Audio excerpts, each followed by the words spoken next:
Hizi ni harakati za bodaboda kwenda kuoa. Cheki huyu anaitwa The White Ghost JR Mbonde.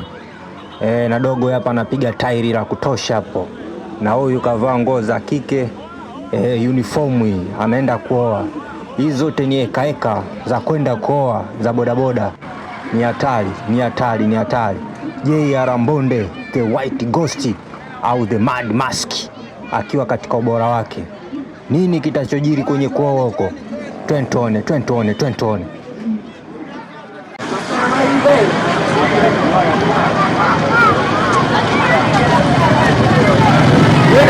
Anaitwa Acheche JR Mbonde katika ubora wake, the Mad Mask, the Mad Mask au the White Ghost. Safi.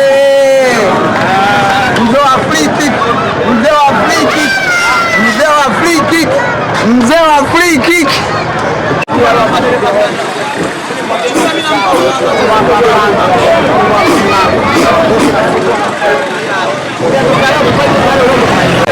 Na hadithi yetu inaendelea. Bodaboda wakiwa katika ekaeka za kuoa. Hii ndio barari iliyoko inatokea huko nje, fujo mtindo moja. Na hivi ni vibweka vilivyokuwa vikiendelea. 45 yeah. Mambo mbalimbali yalikuwa yakijitokeza kama unavyoona, wengine walikuwa katika hali ya vinyago. Na hapa bwana harusi baada ya kuwa ameoa alikuwa akiogeshwa kwenye mtaro wa maji machafu. Mambo ni moto, na huyu bwana mkubwa akiwa ndani ya Pampers ili kunogesha tu. Ile inaitwa ndoa ya bodaboda. Cheki kitu hicho, bodaboda jinsi alivyokuwa mweusi kama mkaa. Na huyu mwamba ndio alitisha kabisa.